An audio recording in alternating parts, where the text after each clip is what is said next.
The smell was the first thing that hit him: damp concrete, rusting metal, and something far worse, something rotten that clung to the air like smoke. Ibrahim Traoré stood silently in the center of the cell block, his wrists shackled, a coarse beige uniform hanging loosely on his strong frame. His eyes darted left and right, hidden beneath the shadow of his lowered head. Guards barked orders. Prisoners groaned and shuffled in their cells. And then it happened. A door creaked open. Screams echoed through the hallway. Ibrahim turned his head, just enough to glimpse a scene that made his chest tighten.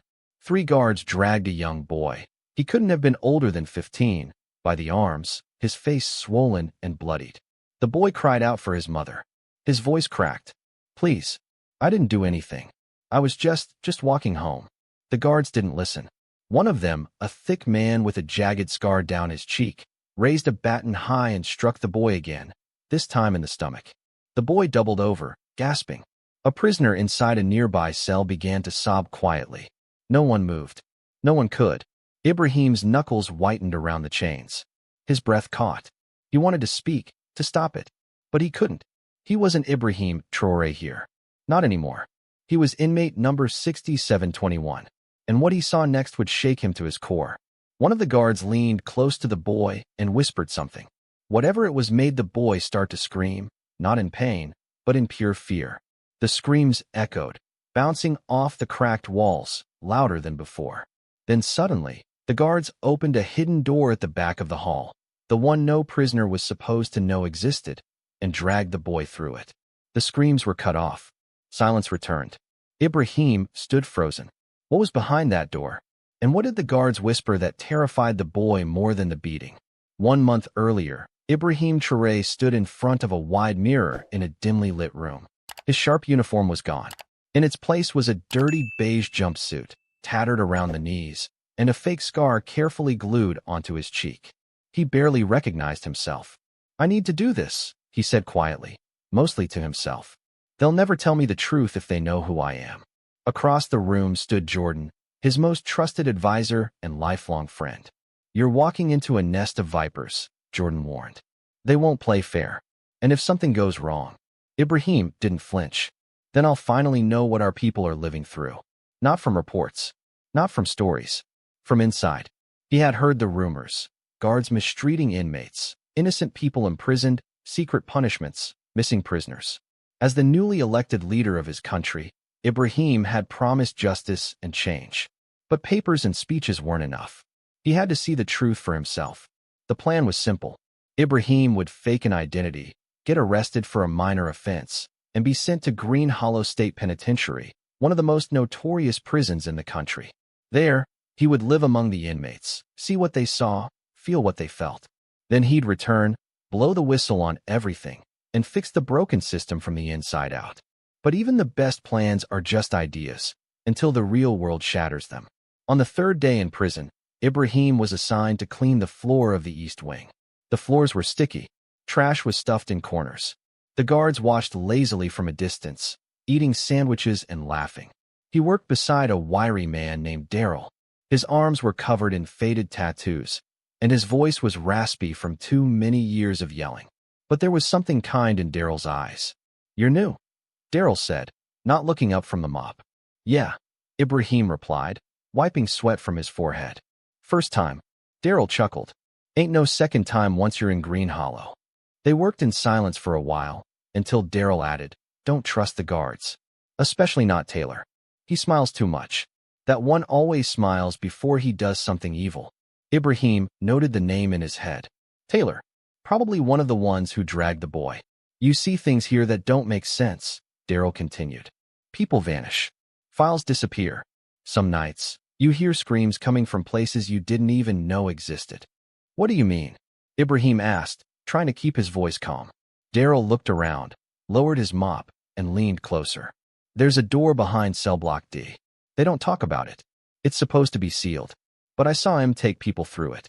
Ain't nobody ever came back." Before Ibrahim could ask more, a guard yelled from the end of the hallway. "Hey, you two, back to the cells." "Now." Daryl rolled his eyes and gave Ibrahim a quiet pat on the shoulder. "You seem like you actually care," he whispered. "That's dangerous in here." Ibrahim didn't answer. He couldn't. He returned to his cell, lay on the cold metal bunk, and stared at the ceiling. Already, he had seen too much. But he hadn't seen enough. The next few days passed slowly. Ibrahim watched everything. The guards' routines, which inmates had influence, who got extra food, who got punished for nothing. It was a world built on silence and fear. But even here, there were moments of light. A man named Trey, once a high school teacher, ran a secret reading group for inmates using torn pages from old books. Another, Maria, patched up wounds using herbs and strips of cloth stolen from the laundry. And Daryl told stories every night, stories of hope, of a time when they'd all be free again. It reminded Ibrahim of why he had come. Then came the night of the storm. Lightning crashed outside. The lights flickered, and as thunder rolled across the sky, something strange happened. The guards moved fast, whispering into radios, glancing towards cell block D.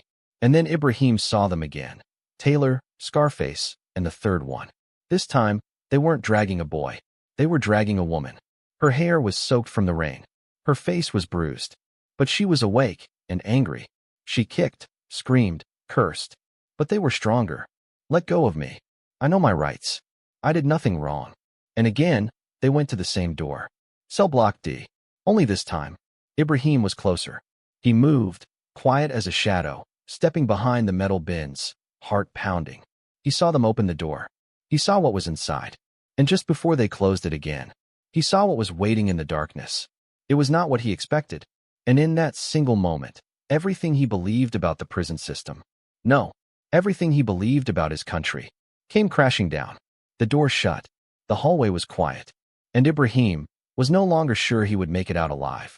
The door slammed shut with a metallic boom that echoed through the hallway like a warning bell. Ibrahim ducked lower behind the bins, chest heaving, sweat rolling down his neck. His heart pounded so loudly he thought for sure someone would hear it. But no one did. Not the guards. Not the prisoners. No one came. He had seen something inside that room. Something impossible. It wasn't just a place for punishment. It wasn't even just a place for torture. What was behind that door looked like a lab. There were bright lights, machines humming, and people in white coats, with clipboards, writing notes. He saw a chair, metal, with leather straps on the arms and legs. He saw tools. He saw a tray with syringes. And he saw the fear in the woman's eyes as they pulled her inside. Ibrahim pressed his back to the wall, breathing hard, shaking. They weren't just punishing people. They were experimenting on them. The storm raged on outside, thunder booming so hard the walls vibrated. A few cells away, someone started crying. In another cell, someone was praying. But Ibrahim couldn't move. He couldn't think straight. What had he walked into? He had come to understand the prison. To witness corruption, yes. Violence, maybe.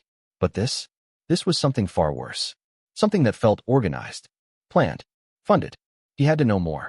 But he had to stay invisible. The next morning came too quickly. Ibrahim's eyes were red, his mind racing. The guards barked orders for breakfast. Trays were shoved through slots. Oatmeal, hard bread, and something gray that claimed to be sausage. Daryl shuffled up beside him in the cafeteria line. "You look like you saw a ghost," he said with a half-smile. Ibrahim leaned closer. "Tell me about the door again. The one behind cell block D." Daryl's smile faded. "Why? I saw something," Ibrahim whispered. "Last night. They took a woman inside. There were people in white coats. Machines." Daryl stopped walking. "You looked inside?" Ibrahim nodded once. Daryl grabbed his arm and pulled him aside, between two pillars. "Don't ever say that again. Not here. Not anywhere." He looked over his shoulder. "You don't talk about the door. You don't think about the door. You just pretend it doesn't exist. But something's happening in there." "Of course something's happening," Daryl snapped. "People go in. They don't come out. What more do you need to know?" "I need to know why." Daryl looked him in the eyes, real long. Then he said something Ibrahim wasn't ready for. "Because that's not a prison, my friend. That's a warehouse. For broken people. And when they're done using you, they throw away what's left." The words stayed with him for the rest of the day. That afternoon, the prisoners were sent outside for work duty, digging trenches, pulling weeds, pretending to fix fences that were never broken. It was hot, dry, dust flew up with every step. Ibrahim worked beside Trey, the former teacher. "You ever wonder why they have us working like this?" Trey asked, swinging a rusted shovel. Ain't nothing out here but rocks and regrets. Maybe it's to keep us tired, Ibrahim said. Trey chuckled. Or maybe to make us forget who we used to be. Ibrahim paused. Who were you before this place? Trey wiped sweat from his brow. History teacher. Middle school. Had a classroom full of loud kids who hated the Civil War but loved field trips. I miss those days. How'd you end up here? Wrong place. Wrong time. Didn't stop a robbery fast enough. One of the kids I taught pulled the trigger. They said I helped him. I didn't. Ibrahim felt a knot in his stomach. I'm sorry. Trey smiled, but it didn't reach his eyes.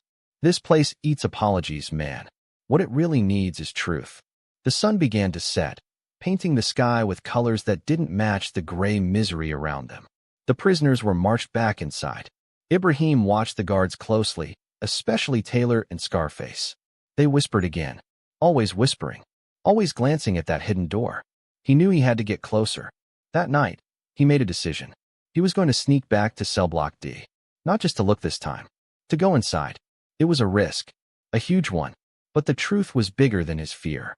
If what he saw was real, if experiments were being done on prisoners, he had to gather proof. He had to stop it. He waited until the lights dimmed and the night shift guards started their rounds. He had learned their patterns. At 2 a.m., there was a 10-minute window between patrols. Just enough time. He slid quietly from his cell, using a stolen keycard he'd lifted off a careless officer during work duty. He tiptoed down the hallway, past rows of sleeping men and women, past the flickering lights, past the place where the boy had screamed. The door to cell block D stood at the end of the corridor. He approached, heart racing, palms slick with sweat. The lock beeped once. The light turned green. The door opened, and what he saw wasn't a hallway. It was a tunnel, narrow, cold, lit with dim red lights like something from a submarine. The walls were lined with steel panels and cables. The air was colder here, as if the place were buried underground. He stepped inside, silent as breath. The tunnel curved, led deeper, deeper. Then he heard voices. He ducked behind a crate and peeked around the edge. There they were, two people in white coats. One of them was typing on a computer screen. The other was adjusting something on the wall, a camera. A monitor showed images of prisoners, not just in cells, but in rooms, tiny, windowless rooms with bright lights and restraints. Ibrahim's stomach turned. The woman from the night before was on one of the screens. She was strapped down, her eyes wide open. Machines beeped beside her. And then the worst part. A guard entered the frame and injected something into her neck. She started to seize. Ibrahim had seen enough. He turned to leave, but then the emergency lights flared red. A siren blared. Unauthorized access detected. No. He ran. Footsteps echoed behind him. Voices shouted. Stop him. Check the side corridor. He turned corners blindly, sprinting, heart hammering in his ears. His legs burned. Alarms wailed. Somewhere, a door slammed shut. And then, suddenly, a flashlight beam hit his back. There, on the left, a baton cracked against the wall inches from his head. Ibrahim ducked. Another guard lunged. He tried to fight. He kicked, dodged, but there were too many. A blow hit the side of his head. Darkness swallowed him.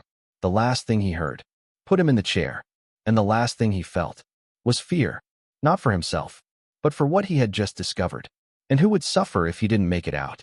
Ibrahim woke up slowly. His eyelids were heavy, like sandbags had been laid across them. His head throbbed, every beat of his heart bringing a wave of dull pain behind his eyes.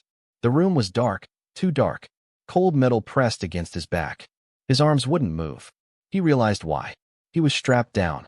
The leather straps dug into his wrists and ankles, and there was one across his chest, pulling so tightly he could barely breathe.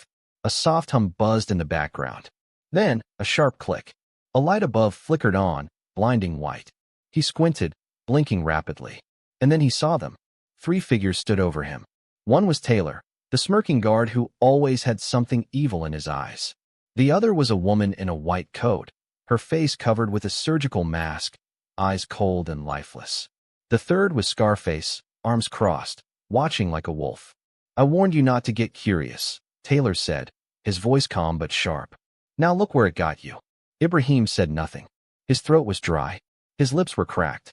The woman leaned closer, pulled out a flashlight, and shone it into his eyes. She scribbled something on a clipboard. No signs of neural damage, she said to no one in particular. Good. He's strong. He'll last longer than the others. Taylor snorted. Strong doesn't matter. They all screamed the same in the end. The woman ignored him. She pressed a few buttons on the side of the table. Ibrahim felt the leather tighten around his limbs. Where am I? He croaked. Scarface chuckled. You're in the part of the prison that doesn't exist. The woman turned to a metal tray behind her. On it were needles, tiny vials of blue and green liquid, and something that looked like a scanner. Taylor grinned. You wanted to see the truth? Well, here it is. Ibrahim's mind raced. They didn't know who he really was. They thought he was just another prisoner. Another number. And if he didn't do something fast, he wouldn't get another chance. The woman picked up a syringe. This won't hurt at first, she said softly. But after 5 minutes, your brain will begin to experience variations. What kind of variations? Ibrahim asked, stalling for time. She didn't answer. Instead, she injected the needle into his neck. The cold burn traveled fast, down his spine, into his fingertips. His body trembled. And then, the lights went out. All of them. A sound like a low earthquake rumbled beneath them. Sparks flew from the ceiling. The humming stopped. The machines died. What the? Taylor yelled. Backup power now, the woman screamed. In the chaos, Scarface pulled a flashlight and aimed it at the door. The red emergency light blinked on. Boom. An explosion tore through the far wall. Smoke. Screams. Shattered metal. Suddenly, shapes moved through the smoke. 3 figures in black, gas masks over their faces. One held a stun baton. Another carried a tablet. The third moved straight for Ibrahim. Got him, the figure shouted. It's him, he's alive. Taylor reached for his gun, but the baton cracked against his skull before he could fire. Scarface lunged at the rescuer, but a second figure hit him with a taser. Ibrahim blinked rapidly, still strapped down. The third figure leaned over him and pulled the mask off. It was Jordan. Ibrahim, stay with me, Jordan said urgently. I told you this was too dangerous. You found me, Ibrahim whispered. I had to. We intercepted a power surge alert. We thought you were dead. The woman in white was gone, vanished in the smoke. But Taylor and Scarface were out cold. Jordan pulled a knife from his boot and cut through the straps. Ibrahim fell forward into his arms. Come on, Jordan said. We've got to move before more guards arrive. I saw everything, Ibrahim gasped. They're experimenting, torturing. There's a tunnel under the prison, labs, machines, cameras. I know, Jordan said grimly. We found the server room. We've already pulled footage. With his arm around Ibrahim, they sprinted down the smoke-filled corridor. More explosions shook the walls behind them. Sirens wailed. As they reached the surface, Ibrahim saw the night sky again. He sucked in the air, cool and fresh, so different from the poisoned air below. A van waited with its engine running. 2 other agents motioned them inside. We need to get you to a safe house, one said. They'll come after you when they realize who you are. Ibrahim looked back at the prison, back at the walls that had hidden horrors for years, back at the people still inside, Trey, Maria, Daryl. No, he said. We're not hiding. Jordan stared at him. You can't go public yet. It's too dangerous. Ibrahim's voice was firm now. If I don't speak, they win. They drove through the night, wheels skidding on the wet road, the sun just beginning to rise behind the hills. For now, Ibrahim was safe. But something deep in his soul knew. This was only the beginning. And just as he closed his eyes to rest, Jordan's phone buzzed. He answered. What? Say that again. His eyes widened. He turned to Ibrahim. They've evacuated the prison. What? What? They said there was a security breach. Jordan hesitated. And they've started transferring prisoners. To where? Jordan didn't answer. Because he didn't know. And somewhere, in the ruins of Green Hollow, another door opened. A new facility. Off the grid. No records. No name. Deep in the forest where no roads led and no maps dared to mark, a massive compound stood hidden beneath layers of false satellite readings and encrypted security barriers. This was where they were taking the prisoners from Green Hollow. And no one was supposed to know. But Ibrahim knew. He sat in the back of the van, staring at a screen as Jordan flipped through footage stolen from the prison servers. Each video was worse than the last. People screaming, strapped down, crying for help, needles going into necks, lights flashing, bodies shaking. But it was the next clip that stopped Ibrahim cold. It was Daryl, bound to the chair, face bruised, breathing shallow. A man in a white coat stood over him, holding a tablet.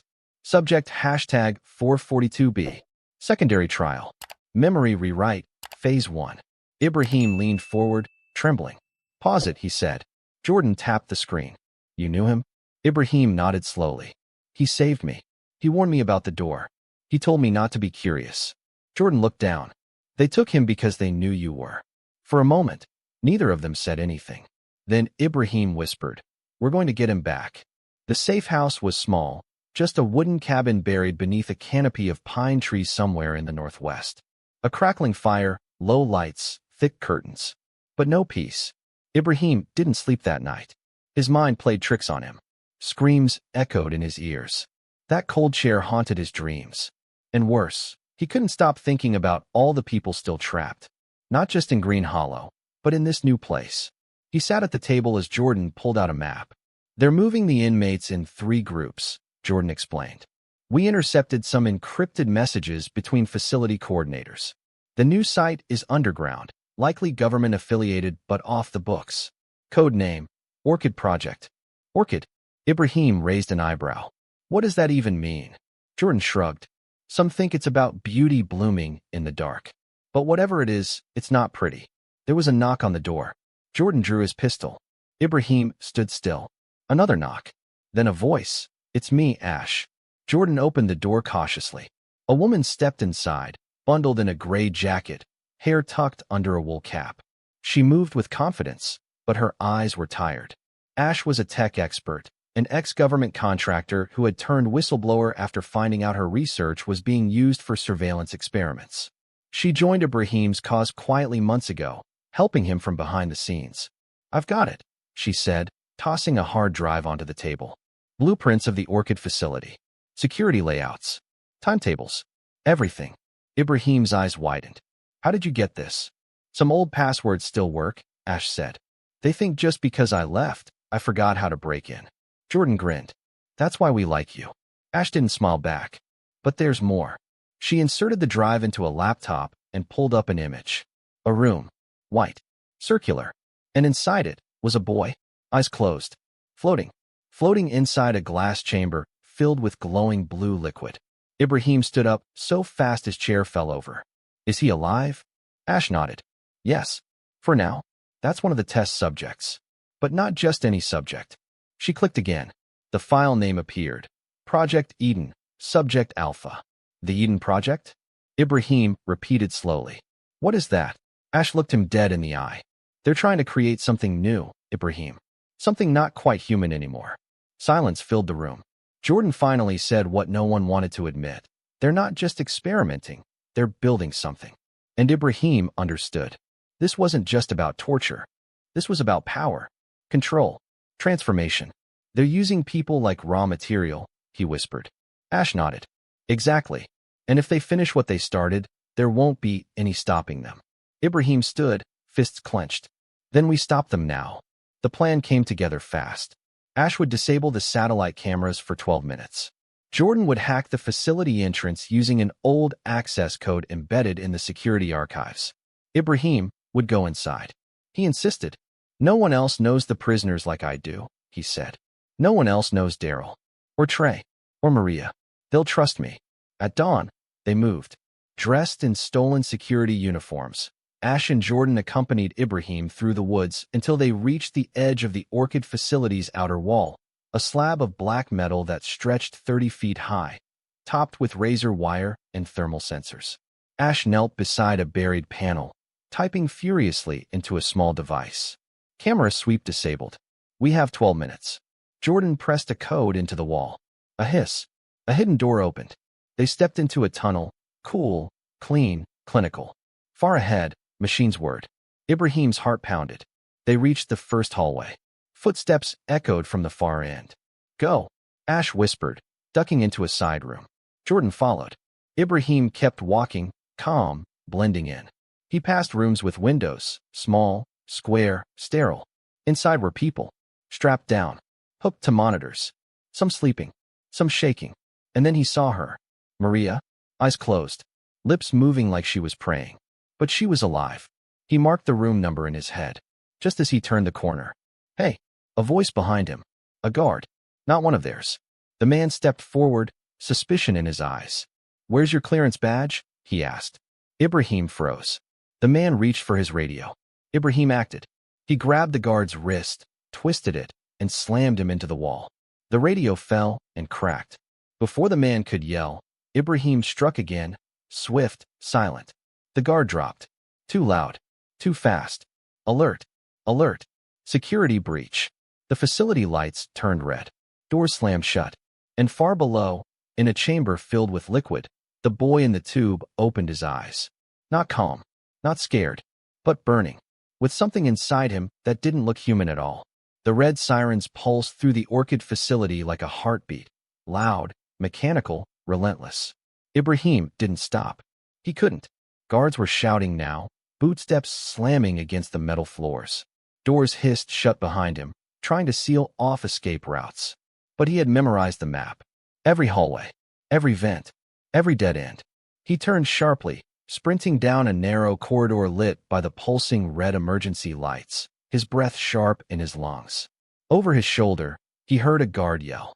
Intruder headed toward chamber level 3. Repeat, level 3. Good, Ibrahim thought. That's exactly where I'm going. Somewhere in this place, Daryl was alive. And now, so was that boy. The image of him, floating in the glass tube, glowing like something from a dream or a nightmare, burned in Ibrahim's mind. The name on the file, Subject Alpha. The label, Project Eden. What were they doing to him? What had they already done? Ibrahim ducked into a side room to avoid an approaching squad, pressing his back against the wall, listening. One of the guards' radios crackled. Eden's subject is waking up. Another voice replied, cold and clinical. Seal the vault. No one gets in or out. Initiate containment sequence. Ibrahim's heart sank. They weren't just locking him in. They were preparing for something. He slipped out of the room as the squad passed and turned toward the containment sector. The hallways narrowed, ceilings lower now. Pipes lined the walls. The temperature dropped sharply. His stolen ID badge got him through 2 security doors. He was almost at the lower levels now, the place they called the Root, the place where people were being changed. Meanwhile, Jordan and Ash moved fast through the upper corridors. Jordan had knocked out 2 guards and was now scanning through the security panels. They're locking the chambers. We need to override the system or Ibrahim's not getting out. Ash plugged in a small black drive. I've got the master key running. But if they activate Protocol Black, it won't matter. That seals everything. Airlocks, elevators, even emergency exits. Can you stop it? I can delay it, she said, fingers flying across the keyboard. But we need to move. Now. Jordan's radio crackled. A whisper. I'm on sublevel 3. I found a room. It's him. Daryl's here. It was Ibrahim. I'm unlocking now, Ash replied. A click. The door to the holding cell slid open with a soft hiss. Inside, strapped to a gurney, was Daryl. His face was pale, thinner than before. Electrodes were stuck to his chest, and his arms were covered in tiny bruises. But he opened his eyes as Ibrahim stepped in. You, Daryl rasped. You really came back. I promised, Ibrahim said, hurrying to unstrap him. You didn't think I'd leave you here, did you? Daryl gave a weak smile. They said no one escapes the Root. I told them they didn't know you. Ibrahim helped him up. Can you walk? Barely. I'll carry you. Before they could move, a screen on the wall came to life. It showed the Eden chamber. The boy inside the glass had his eyes open now, glowing white-blue like a fire with no heat. His lips were moving, but there was no sound. Then came the shaking. The whole facility trembled. Steel groaned. Lights flickered. Alarms shrieked. Warning, Subject Alpha breach in progress. Ash's voice screamed through the radio. Ibrahim, you've got 30 seconds before lockdown. Get out now. Ibrahim pulled Daryl over his shoulder, muscles screaming with the weight, and ran. Pipes burst around them. Steam filled the air. Glass shattered behind walls. Some energy, was spreading through the compound like wildfire. They reached the elevator, but it was locked. No time. He turned to the emergency stairs. They climbed slowly, Ibrahim breathing hard, Daryl clinging to his back. Behind them, the metal groaned. Then a roar. Not mechanical, not human, but real, alive, and angry. They didn't look back. They reached the exit level as Jordan and Ash burst through a side corridor. Here, Jordan yelled. Come on. The four of them sprinted toward the final blast door. Ash plugged in her drive. 10 seconds to override. Just hold on. But before the door could open, boom, the hallway behind them exploded into blue-white light. And stepping through the smoke was the boy. But he wasn't a boy anymore. He hovered inches above the ground, his eyes glowing like twin moons. His skin shimmered, thin veins of light running beneath it. His feet never touched the floor, and his voice, when he spoke, did not sound like a child. "You do not belong here." Ash gasped. "It's him." Ibrahim stared, shielding Daryl behind him. "We're not here to hurt you," he said gently. "We're here to get people out." The boy tilted his head. "Out? You want to escape the garden? What did they do to you?" Jordan asked. The boy blinked slowly. "They planted something inside me, and now it's blooming." He raised his hand. The lights shattered above them. Sparks rained down. "Run!" Ash screamed. She slammed her palm against the override panel. The blast doors hissed open. Ibrahim dove through with Daryl, Jordan right behind him. Ash turned, hand still on the panel, facing the boy. He lifted his arm. A wave of invisible force rippled through the hallway, ripping through pipes and sending metal flying. Ash turned just in time. The blast caught her, and the doors slammed shut. "Ash!" Jordan yelled, pounding on the steel. Ibrahim grabbed his shoulder. "We can't open it again." "She saved us." They stumbled out into the trees, breath ragged, hearts racing, the ground still shaking behind them. Ibrahim collapsed to his knees, Daryl beside him. And deep in the forest, behind the walls of the Orchid facility, a new kind of silence fell, one filled with power and rage. Because the boy, Subject Alpha, was free, the forest was still, too still. Birds had stopped chirping. The wind refused to blow. Even the trees seemed to lean away from the structure hidden behind them, as if they knew something unnatural had been set loose. The morning light struggled to break through the dense fog that had crept in after the blast.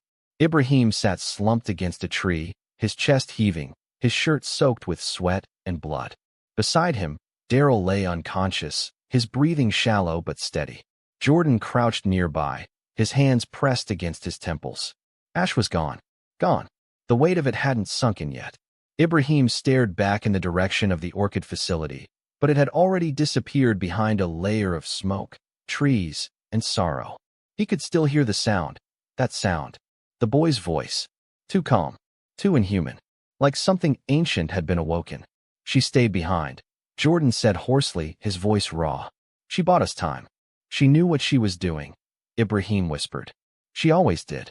Jordan stood up and kicked a rock hard into the trees. "And now she's gone. Because of me. I pulled her into this."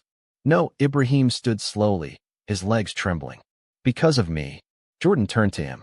"Don't do that. I put her in danger. I brought you into this. I walked into that prison thinking I'd just witness injustice, take notes, and fix it like patching a leaking pipe. I didn't know it was all built on lies. On blood. I didn't know they were building monsters." "Then stop talking and make it count," Jordan said. "We're alive, and we've got evidence." He pulled a memory chip from his jacket pocket. Full footage of the Eden chamber. Test logs. Transport records. Names. Ibrahim reached for it, staring at the tiny chip as if it held the weight of 1,000 lives. "It's not enough to expose them," he said quietly. "We have to stop them." Jordan gave him a wary look. "You mean go public?" "I mean more than that," Ibrahim said. "We go back. But not just us." He pointed toward the horizon. "We get help. Real help. Whistleblowers. Human rights groups. Scientists. Hackers. Even people in the government who still believe in truth." Jordan raised a brow. "You sure they exist?" "They will once they see this." Ibrahim nodded at the chip. He looked down at Daryl, who was stirring slightly, groaning. "I need to get him to safety." Jordan helped lift Daryl onto a stretcher fashioned from tree limbs and tarp. "We've got a secondary base west of here. Old Ranger outpost. Should be empty." They moved quickly, vanishing into the trees, leaving the Orchid compound behind, for now. But back inside those walls, chaos had only just begun.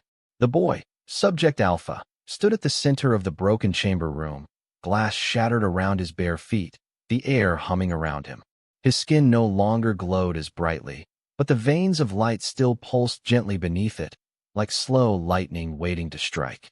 Dr. Emerson, the lead scientist of Project Eden, approached cautiously. Her clipboard trembled in her hand. "You are not to leave this level," she said, forcing calm into her voice. "You're not stabilized yet."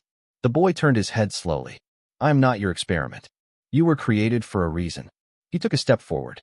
"Then you made a mistake." Before she could react, the boy vanished. No flash, no sound, just gone. Seconds later, alarms exploded throughout the facility. Guards flooded the halls. Scientists ran for sealed doors. But no one knew where Subject Alpha had gone, because no one could see what he had become. 2 days later, Ibrahim sat in front of a camera in a small, underground studio built by whistleblowers and rogue journalists. The lights were hot. His hands were sweating, but his eyes were steady. He had shaved the fake beard, washed off the grime, dressed simply in a dark shirt and coat. No medals, no titles, just a man telling the truth. "To the people of this country," he said, "I am no longer speaking to you as a leader. I am speaking to you as a witness." He paused. "I disguised myself and entered Green Hollow State Penitentiary. What I saw there broke my heart. People tortured, secrets hidden, and behind it all, an operation so cruel, so vast, it makes fiction look like mercy." He slid the memory chip into the laptop beside him. "Watch. Listen. See for yourselves." Jordan stood behind the camera, arms crossed. Around them, journalists and cyber activists huddled in silence as the video began to play. Screams, test subjects, experiment logs, glimpses of Subject Alpha. The footage went viral in less than an hour. Major news outlets picked it up by morning. Protests erupted by noon. By evening, the government could no longer ignore it. But the most shocking thing was what happened just after sunset. Dozens of employees from Orchid Facility, nurses, assistants, even one security officer, began speaking out. One by one, their faces appeared on screen, confessing what they'd seen and done. And then came the call Ibrahim never expected. A voice message. Distorted. Mechanical. "You're making noise, Mr. Traore. The kind of noise that brings out shadows." He replayed it twice. Then Jordan burst into the room. "We've got a problem." He held up his phone. A blurry video was playing on the screen. Ibrahim leaned in. The footage showed a gas station. Nighttime. Cameras shaking. A figure walked past the pumps, barefoot, silent. His eyes glowed faintly, even in the dark. The boy. He wasn't in the facility anymore. And he wasn't hiding. The video ended with a final frame. The boy turned to the camera, and he smiled. Not in joy, but in recognition. As if to say, "I remember you." Ibrahim froze. And the message in his mind was clear. You came to find the truth. Now the truth is coming to find you. Somewhere in the distance, thunder cracked again. Or maybe it was just the beginning of something bigger. Because Subject Alpha was awake. And he was walking the world. Night fell like a curtain over the city. Streetlights flickered to life, and the evening news rolled across televisions in living rooms, diners, and hospital lobbies. Images of Ibrahim Traore's face lit up every screen, his voice clear, determined, breaking through the usual noise of politicians and pundits. This is not conspiracy. It is not exaggeration. It is fact. People are being taken, experimented on, and used like test subjects in the name of progress, or something worse. The world was listening now, but something else was watching. At the edge of a small town in Oregon, 2 teenagers were skateboarding behind a gas station, laughing and tossing a soda can between them. One of them stopped suddenly, holding up a hand. "Yo, did you hear that?" His friend frowned. "What?" A soft hum. Not from machines or cars. It was alive. Low. Electric. Then, from the tree line, something stepped forward. A boy. Barefoot. Wearing nothing but gray pants. Eyes glowing faintly in the dark. He didn't speak. The first teen stepped back. "Dude, are you okay? You lost or—" Then the gas pumps behind them exploded. A ball of fire erupted into the sky, knocking both kids to the ground. Cameras from the gas station security system caught it all, clear as day. No one could explain what happened. Officials blamed a leak. But Ibrahim knew.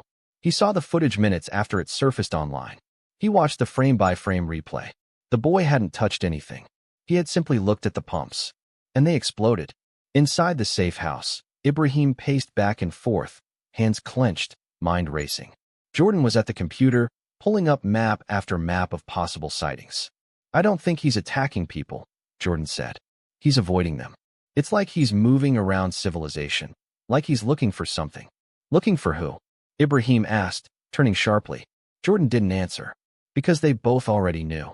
He's looking for me, Ibrahim said quietly. He sat down, head in his hands. He saw me escape. He knows I saw everything. What if he thinks I'm part of what happened to him? Jordan looked over. You think he's coming after you? Ibrahim's jaw tightened. Not out of revenge. Out of instinct. Out of confusion. He doesn't understand what he is. And the world's about to treat him like a weapon. Jordan leaned back, arms crossed. Then what's the plan? Capture him? Contain him? That worked so well last time. No, Ibrahim said. We talked to him. Jordan stared. You want to find him? I have to. Before someone else does. Before the government finds him. Before the scientists do. Before they do. Somewhere beneath the city, in a concrete chamber colder than ice, a meeting was taking place. 7 figures sat around a black table. Their faces were hidden by shadow. Their names never spoken. But they were powerful. One of them, the woman from the Orchid Lab, stood at the head of the room. She pulled up a holographic image of the boy, paused on the moment he destroyed the gas pumps with a look. He is active, fully conscious, tracking unknown targets. Are we sure it's him? One of the others asked. The woman nodded. No one else glows like that. Subject Alpha is loose. And now the world knows he exists. Another figure leaned forward. What's your solution? We built a second, the woman replied. The room went still. No one authorized another Eden subject. A man hissed. You didn't need to, she said. The research was complete. The model refined. Alpha was the prototype. Beta is the final form. They stared. Then came the whisper. Release him. Back at the safe house, Ibrahim stood before a wall covered in photos, articles, and pinned maps. Each red dot marked another incident. Fires. Explosions. Blackouts. Each one tied to one thing. The boy. But something else stood out now. The path wasn't random. It curved. Bent. It was leading somewhere. Where's he going? Jordan muttered, tracing the line. Then he froze. No way, he whispered. Ibrahim stepped closer. What? Jordan circled a small town on the map. Glenridge. That's where it started. The first test trials before Orchid. Before Green Hollow. That's where they took the children no one would miss. Ibrahim's face turned pale. That's where he was born. The map trembled slightly in Ibrahim's hands. The lights flickered. Jordan looked up. You feel that? Ibrahim stepped to the window. Outside, the sky rippled. Not thunder. Not lightning. Something else. The air shimmered, as if something invisible had passed overhead. They stepped out into the dark. And standing at the edge of the woods was him. The boy. Subject Alpha. He didn't run. Didn't hide. He just stood there, watching. Ibrahim stepped forward, heart thumping. The boy tilted his head. You're the one who watched me, he said softly. Ibrahim nodded. I saw what they did to you. You left me, the boy said.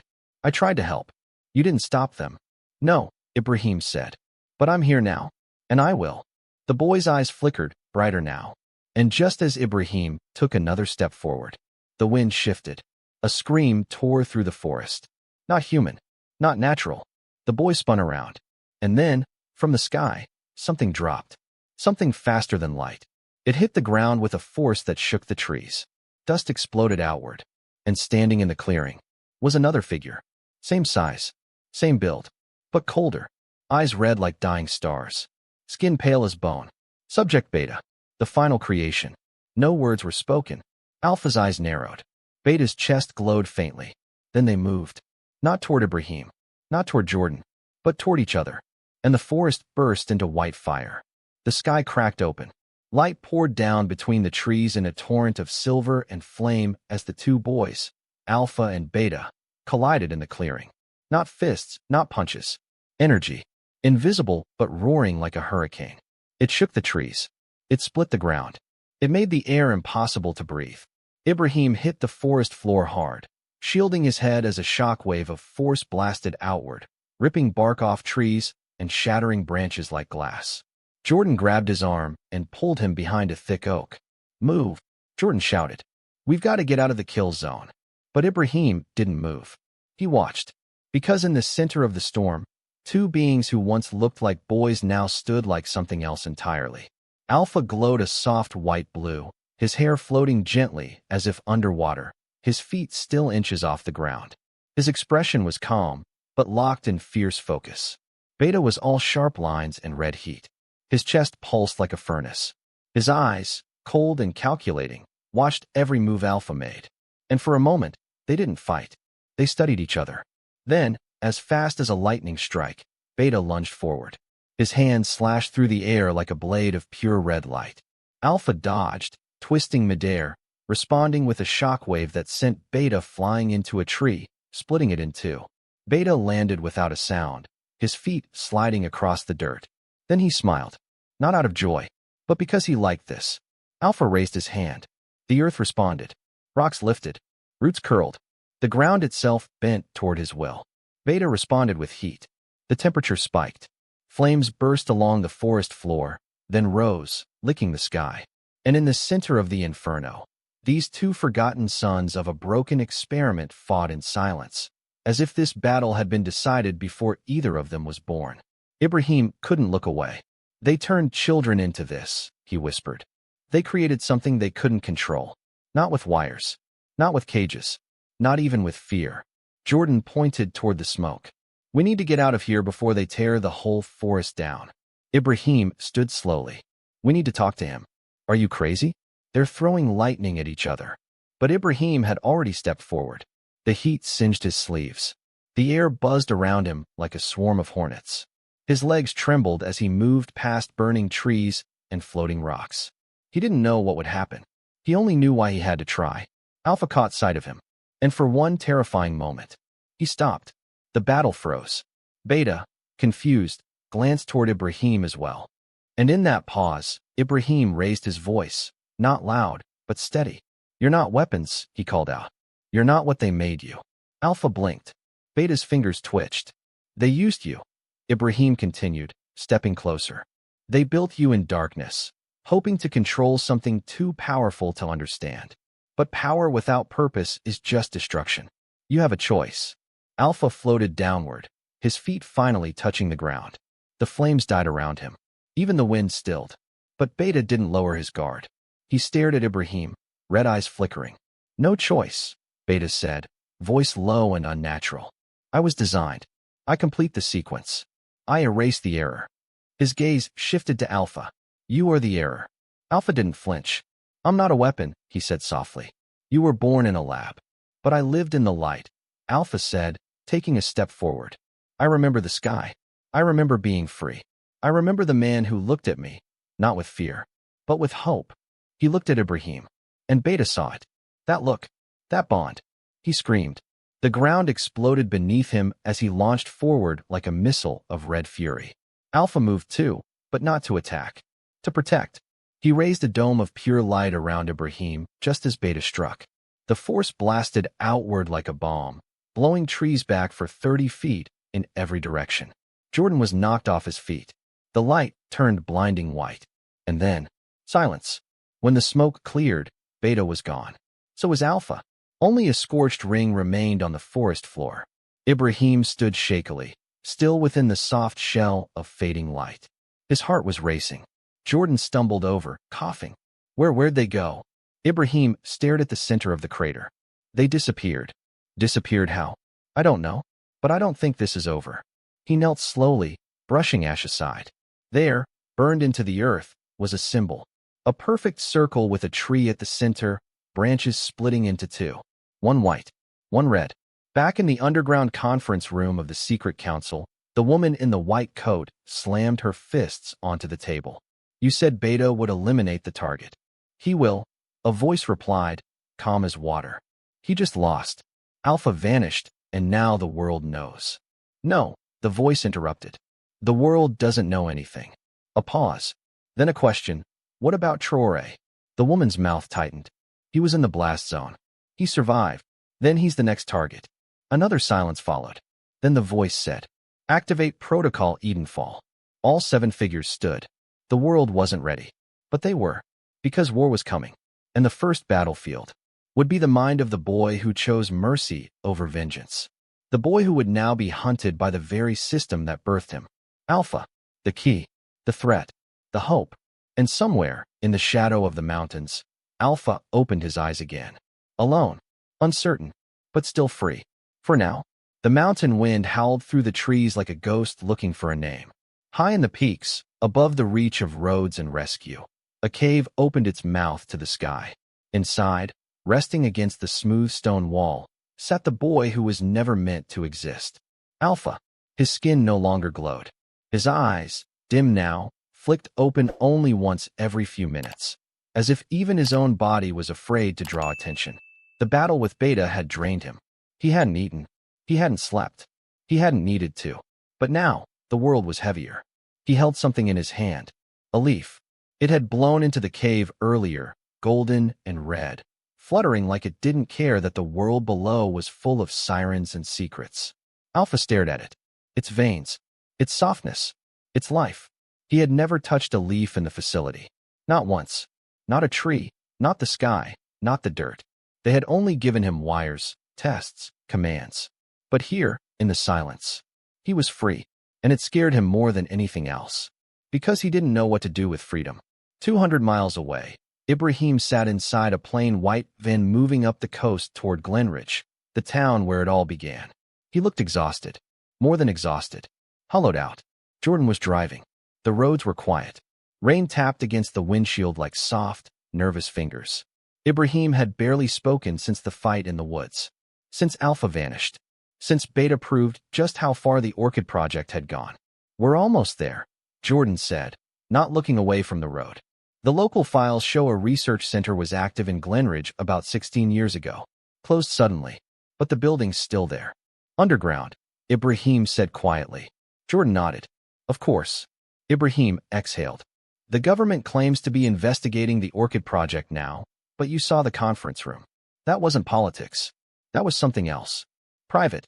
Shadow-funded. Off-the-books power." Jordan glanced over. "They're not just building weapons. They're building gods. And now one of them is loose," Ibrahim said. "Two." The van grew silent. Then Ibrahim pulled something from his coat. The symbol. He had redrawn it from the scorched forest floor. A perfect circle. A tree in the center. One half of the branches glowing white. The other, dark red. "What does it mean?" Jordan asked. "I think Alpha made it," Ibrahim replied. "He left it behind. A message." "About what?" "Balance," Ibrahim said. "One side light. One side fire. But both part of the same tree. Maybe even the same soul." Jordan raised an eyebrow.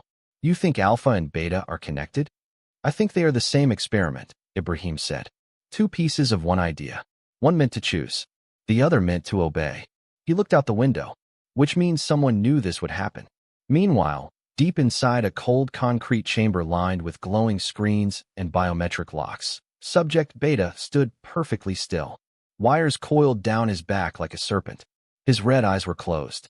And in front of him, projected on the wall, were images. Thousands of them. Surveillance feeds. Security cameras. Satellite footage.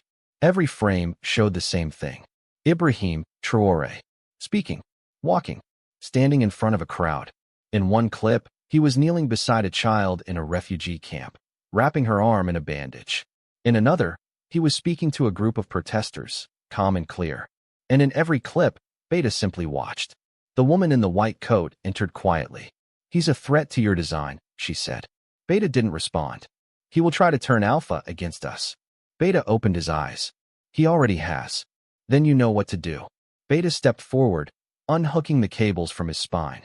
The red glow in his chest brightened. "Where is he now?" he asked. The woman smiled. "Glenridge." At that exact moment, the van pulled into the edge of Glenridge, a sleepy mountain town with gas stations that still had rusted signs and diners with peeling paint. Fog curled through the streets like a snake too lazy to strike. Ibrahim stepped out slowly, boots crunching against gravel. "This town looks forgotten," Jordan said, scanning the empty sidewalks. "It was meant to be," Ibrahim said. "You hide truth where no one looks." They moved toward the old research center, a squat gray building behind a rusting fence, windows blacked out, no signs on the door. It looked like a storage unit for ghosts. Jordan picked the lock. The door groaned open. They stepped inside. Dust filled their lungs. The air smelled of old paper and forgotten crimes. Ibrahim found the elevator within 5 minutes. It still worked. Barely. They descended into silence. Floor after floor, deeper into the dark. Finally, The doors opened into a corridor lit only by flickering red emergency lights. And on the wall, drawn in chalk, was the same symbol. The tree. The circle. One side white, one side red. Alpha's been here, Ibrahim said. Jordan walked forward slowly, eyes narrowed. Or someone left it for him. They turned the corner and stopped. In front of them was a chamber. Circular. Empty. But written on the wall in small, crooked handwriting, barely readable, were 3 words. He is coming. Then the lights went out. Complete black. A second passed. Then a voice. Not near. Not far. Not from speakers. But inside their heads. I tried to warn you. Jordan spun around. Who said that? Then, a single glowing figure stepped into the corridor ahead. Not Alpha. Not Beta. But another. Smaller. Younger. Eyes glowing green. Not white. Not red. A third subject. A third path. And before either of them could move, the child raised her hand. The hallway folded. Reality bent. And the world turned upside down. Because the truth was far worse than Ibrahim imagined. There were more. The walls didn't crumble. They melted.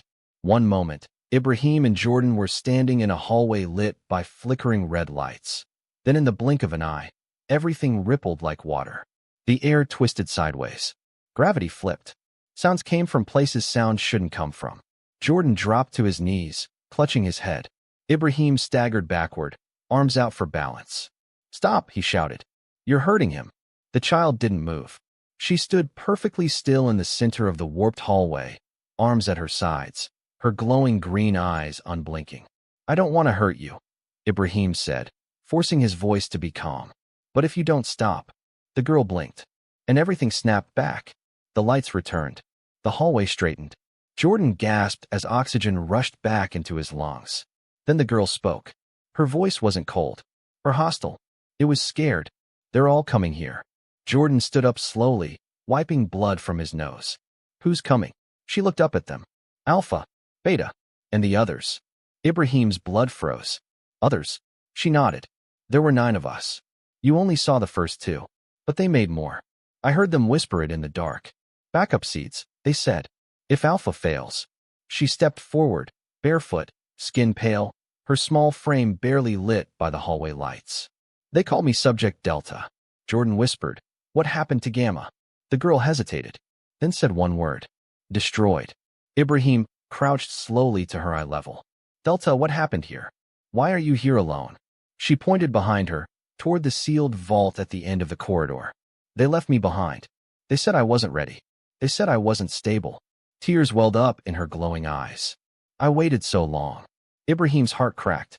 They never came back. 10 miles from Glenridge, a storm gathered. Not clouds. Not rain. Them. A blur streaked through the sky above the treetops, leaving streaks of red light behind it.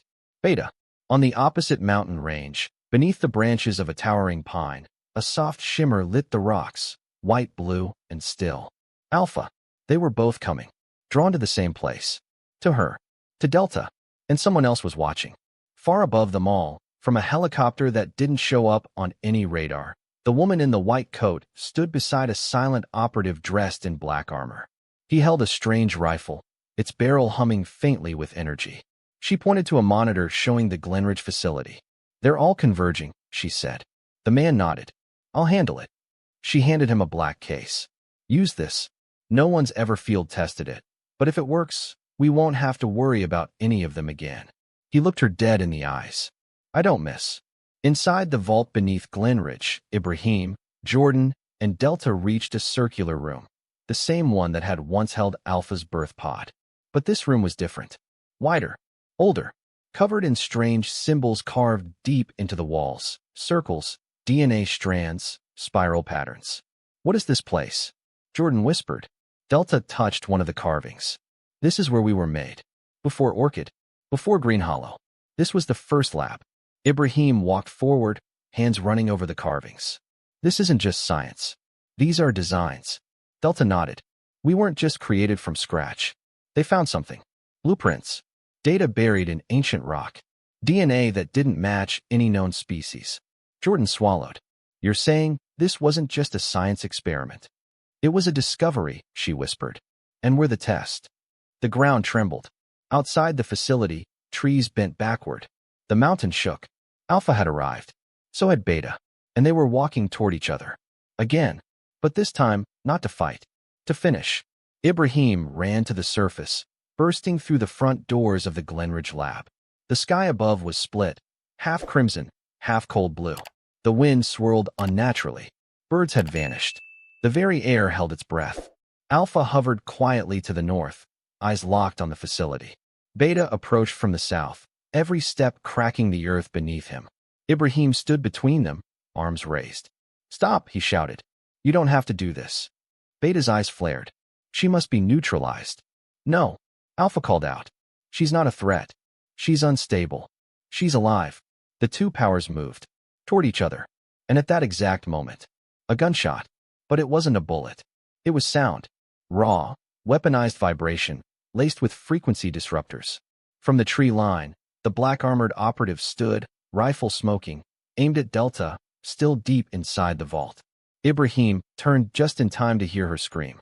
And then, everything broke. Delta's body glowed green-hot. Her scream turned into a pulse. It spread in all directions. Every machine within 2 miles exploded. The operative was thrown backward 50 feet. Alpha collapsed midair. Beta staggered. And Ibrahim was thrown into a stone wall, vision fading. His last thought before losing consciousness. She wasn't the danger. They made her the danger. And now, no one could stop what was coming. Because Delta had awakened. And she had all of their powers. Silence. Not peace, but the kind of silence that follows a bomb. Smoke curled above the shattered entrance of the Glenridge facility. Trees were flattened in a perfect ring around the epicenter. Ash floated down like snow. The mountain had gone still, holding its breath. Ibrahim lay unconscious near a splintered boulder, blood trailing from his forehead. Jordan was buried under broken beams, groaning but alive. And at the heart of the destruction stood a figure cloaked in green light. Delta. Her eyes had changed, no longer soft and childlike. They pulsed with layers of swirling color now, green over white over red, all blending and separating in rhythm with her breath. Her body was hovering inches above the cracked ground, and around her, gravity twisted like a snake. A deer nearby rose into the air and drifted sideways. Pebbles floated. Dust froze midair. She was no longer just Subject Delta. She was the sum of them all. And she was awake. Deep in the control bunker far from Glenridge, alarms wailed. Monitors cracked. Screens flashed error messages. The woman in the white coat stood frozen, one trembling hand over her mouth as she watched the surveillance feed go dark. She absorbed it, she whispered. All of it. Behind her, one of the council members slammed a fist onto the table. "Shut it down." "There is no shut down," she shouted back. "She's not plugged into a system. She is the system now. Then deploy the failsafe." She turned slowly, her face pale. There is no failsafe for her. Another voice came from the corner. "We lied to ourselves. Thought we could build gods and give them rules. We were wrong." She looked back at the screen. And then she saw something worse. Alpha, moving again. His glow returned, walking toward Glenridge. And Beta, rising from the ground, his chest burning red-hot. The siblings were being pulled toward her. Not by hate, but by gravity. Delta had become the center of them, the core of the entire Eden sequence. Ibrahim opened his eyes slowly. Pain crawled through his body like fire ants, but he forced himself upright. His ears rang, and blood blurred his vision, but he saw her, Delta, hovering just feet away. The forest was floating. Not wildly, not with chaos. It was calm, terrifyingly calm. He staggered toward her, each step feeling like it weighed 1,000 pounds. "Delta," he croaked. She turned her head slowly. Her face didn't show anger or fear, only confusion. "I didn't mean to hurt anyone," she said. "He shot me." "You were defending yourself," Ibrahim said, barely able to stand. "They said I was a backup. A mistake." Her voice trembled. "But I feel all of them inside me. Alpha's fear, Beta's rage, even Gamma's silence." Ibrahim's heart sank. "You have their memories?" She nodded. "They're me. I'm them. I don't know where I begin anymore." Just then, the sky above cracked with a thunderous snap. Alpha landed gently in the clearing, his white-blue glow calm, but flickering with strain. He looked at Delta, not with fear, but awe. "You changed," he said. "I didn't want to," Delta whispered. "You're holding too much." I can't put it down. Then came another blast. Hot. Sharp. Beta landed like a missile, cratering the earth beneath his feet. The trees behind him caught fire from the force of his arrival. He looked at her, red eyes narrowed. You must be contained. I don't want to fight, Delta said. Beta took a step forward. Neither did I, but I was made for it. Alpha stepped in between them. Then unmake yourself. For a heartbeat, all three stood perfectly still. Delta, Alpha, Beta. 3 creations. 3 roads. And then, Delta began to glow brighter. Brighter than either of them. The green in her eyes turned to fire. I see it now, she whispered. The truth. What they built us for. Jordan limped forward from the trees, coughing, clutching his side. Delta, don't do this. You're stronger than they ever make you to be. That means you get to choose. Not them. She turned toward him, eyes softening slightly. I don't know how. Ibrahim stepped forward, voice quiet but firm. You stop running. He held out his hand. You come back to the world. Delta looked at it, shaking, tears beginning to glow in her eyes. Then a shriek echoed through the sky. The operative was back, bruised, bleeding, and holding something terrible. The black case had opened. Inside it was a weapon, not a gun, a signal emitter. He pointed it toward Delta and pressed a button. A beam of high-frequency light ripped through the air. Delta screamed. Alpha collapsed, clutching his chest. Beta flinched, then straightened, unaffected. The operative didn't stop. He walked toward her, step by step. You're a mistake, he growled. A living error. We're here to fix that. But then, Beta moved, not toward Delta, toward the operative. In one smooth motion, Beta grabbed the emitter and crushed it. Sparks flew. The operative screamed. Beta stared down at him. You made us this way. Then he turned to Delta. You are not a mistake. She gasped. For the first time, her glow dimmed. I don't know what I am. Beta looked at Alpha, then back at her, and said something no one expected. Let us be one. Alpha stepped forward. Together. Delta's eyes widened. You mean? Beta nodded. Merge. Ibrahim's breath caught in his throat. You can combine? Alpha raised his hand. We were always meant to. Jordan shook his head. This could go wrong. This could. But Delta was already stepping forward. I'm tired of being pieces. She took Alpha's hand. Then Beta's. A soft wind blew. The trees bowed. The world held its breath again. And in a burst of white, red, and green, the 3 subjects vanished. Gone. No explosion. No fire. Only a soft ring in the air. And silence. Ibrahim stood frozen. Jordan whispered. Where did they go? Ibrahim stared at the sky. I don't think they're gone. He looked down at the earth where they stood. The symbol was there again. But this time complete. The tree. The circle. All the branches glowing. A message carved into the dirt below it. We choose to be more. And far away, in every facility tied to the Eden Project, computers crashed, data deleted, files shredded, as if someone or something was shutting it all down from the inside. The world didn't know it yet, but something new had just been born, and it wasn't human. Not anymore. The morning after the storm was unusually bright. Sunlight spilled over Glenridge like a promise. The trees, though broken and charred in places, stood tall. Birds returned, tentatively at first, as if waiting for permission to sing again. And deep in the valley, the ground still held the mark, faint, but unmistakable. The tree, the circle, complete. Ibrahim stood alone at the edge of the clearing, wind tugging gently at his coat.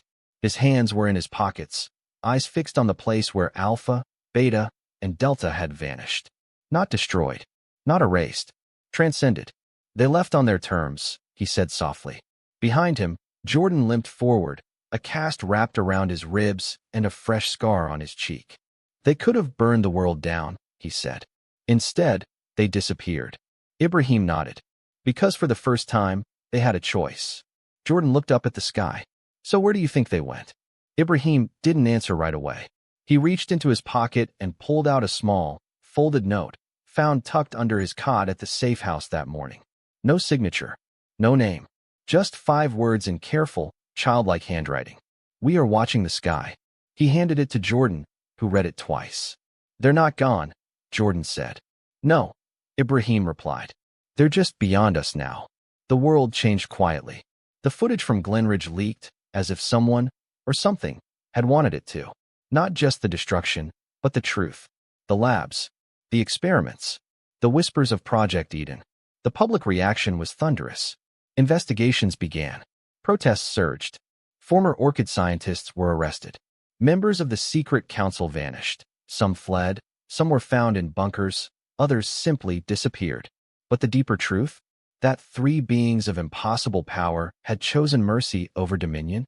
That truth lived only in the quiet places. Whistleblowers kept their heads down. Files were buried again. But a spark had been lit. One that couldn't be put out. Ibrahim stood before the world not as a president, not as a savior, but as a man who dared to see, and speak, and risk everything. And for the first time in a long time, people listened. Not out of fear, but because they believed. Years passed. The safe house became a refuge for those hurt by the old system. Former test subjects, survivors, defectors. A place for healing. For truth. Jordan ran security. Ibrahim worked with international human rights groups. They never stopped looking to the skies. And sometimes, just sometimes, strange things happened. A boy in Peru woke from a coma glowing faintly for 2 days before fading back to normal. A blackout in a small European town was followed by reports of a green-eyed girl walking barefoot through the rain, smiling at the clouds. And in northern Canada, a satellite captured a single, inexplicable flash, white, red, and green, high above the aurora. No known aircraft, no trace left behind, just the symbol, drawn in ice on a mountain peak. A tree inside a circle, complete. Ibrahim sat on a quiet hill one evening, old now. Slower, wiser. The wind was cooler than usual, carrying the scent of pine. He watched the stars begin to appear, one by one. Then, from the edge of the horizon, a single light streaked across the sky. Not a satellite, not a plane, something brighter, alive.